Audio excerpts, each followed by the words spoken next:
Greetings, Malifaux fans. This is Crazy Carl from the Weird Forums, back with another Malifaux video battle report. Today was a 25 Soulstone scrap. It was played versus my buddy Chris, who does not play a lot of Malifaux, but he's a great hobbyist, and when he does get out to play games, he's a lot of fun to play. He brought along Perdita and the Ortegas, and I brought out the Viktorias.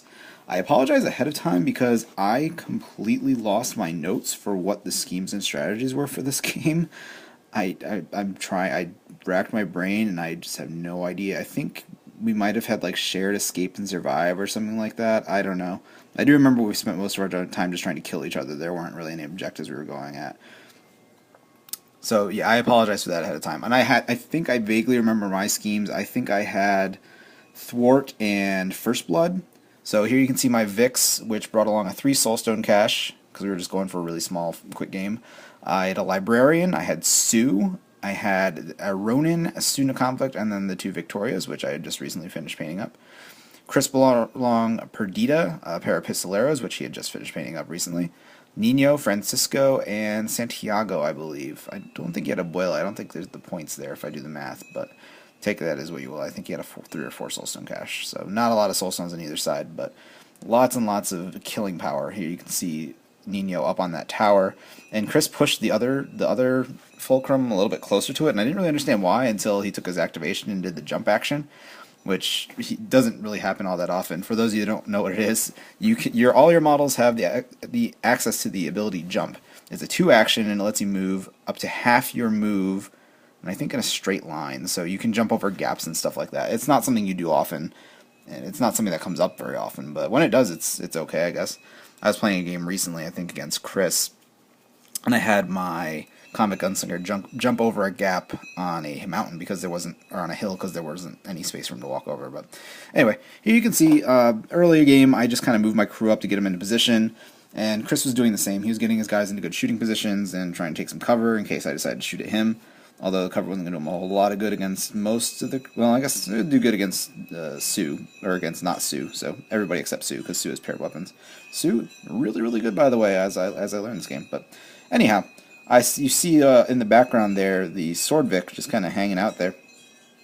The reason why she's all the way back there is Chris had Santiago off on his own. He kind of paired him up with a Pistolero. I guess it's kind of like his apprentice, and the Sword Vic, I decided I needed to go over and kill him, so I put a couple high cards into making sure I killed him and took him out, and that was pretty much that for him. Here you can see Nino up on top of his ivory tower, as I like to call it, and Perdita not very far up, but that's because she tried to cast Obey a couple times and just failed to cast it, because I guess Chris didn't have the cards for it. He was just kind of taking pot shots at it, which I guess I could see. It means you're not closer to the Vix, which is always a good thing, so I guess that definitely had its purpose. And getting Santiago closer is never a bad thing, because he's got hard to kill, so he's reasonably hard to kill, as you might imagine. Now you can see the Pistoleros taking up their positions. The one that's over on that altar of skulls, or whatever it would be called, had run away from where Francisco died, because I think he was reasonably nearby and just didn't really want to lose him to a Vic. So I was on my way to First Blood, as I'd gotten a model down. However, I did have to make sure to keep my Student of Conflict out of line of sight, and all my other models was kind of hidden. So that big tower in the center was a really big hiding point. Although I made a really stupid error and decided it was a really good idea to climb my Ronin up into that tower. I'm not sure why. I think I was just really excited that I could climb with it, as, you know, you should be, because climbing is awesome and Ronin are awesome. So I climbed my Ronin up in the tower, not realizing there were windows in the tower, and Nino from his ivory tower was able to shoot into my tower and shoot at me. Fortunately, he failed most of his willpower duels and wasn't able to actually shoot me, so I think he got one shot off with a rapid fire, but then failed the willpower duel on the rapid fire trigger, so didn't really do anything, but whatever. Here you see a nice shot of Perdita with Santiago hanging out with the Pistolero, and Nino up there in his sniping position, looking at models that are off the table for some reason. Not really sure why. I just thought it was a neat picture. I like taking pictures of models that are up on elevations looking down at other models. The rest of the game progressed, you know, I guess, pretty slowly. There was a lot of moving around each other, not wanting to fight each other. Me running away. You can see a couple of shots of my Vix. They were a little bit frosted because of the sealant I used. It was really, really humid the week I did it, and I didn't really think of that as I was doing it. And the Vix frosted up halfway, which kind of was kind of lame, but what are you going to do? I resealed them again recently, and they're fine, just for those of you that are wondering. So here you can see a fight in the middle. I thought my best bet to take out the master that is Perdita would be to send my Swordvik at it, so that's what I did. I just kind of slingshotted up my Swordvik so that she could get in range and get those paired attacks off against the defense 8 Perdita. I was unable to kill her, though, which made me very sad. I did burn through a bunch of Soulstones first, which was good. But going towards the end of the game, I ended up losing my Soulstone flip, and this was actually pretty brutal. Chris won his initiative and attacked the Swordvik and hit her very easily. Why did he hit her easily, you might ask? Well, I hit the Black Joker on my defense. So it meant my Swordvik just died, which made me very, very sad.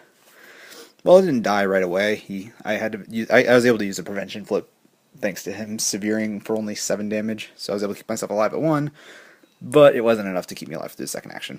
So, tit for tat, my Gunvik decided to walk up to Perdita. I think I charged her, because why not? And attacked, and he hit the Black Joker on his defense flip. So I was able to cheat in my severe damage and do 6, and then I think I was able to get off another attack, and I think I was able to kill her off. I don't know for sure, but it doesn't really matter. That was a pretty cool shot of the two of them. There you can see the Ronin booking off. Oh, maybe I had the breakthrough. I might have actually had breakthrough, because I think I remember this Ronin really needed to get over that side of the board, because I wanted to get points for it, and that was probably it. So, cool beans. And the librarian's there just providing moral support, I guess. She also frosted up, which made me very sad, but what are you going to do? The game ended fairly anticlimactically. You can see a shot of Sue there, and the Student of Conflict, which really didn't move from his spot the entire game. He actually gave Sue fast one turn, which is pretty cool. And I think it was a fairly one-sided game, but it was a lot of fun. I don't remember the score off the top of my head, but hope you guys enjoyed it and enjoyed the shots of the cool-looking models, and I'll see you guys next time.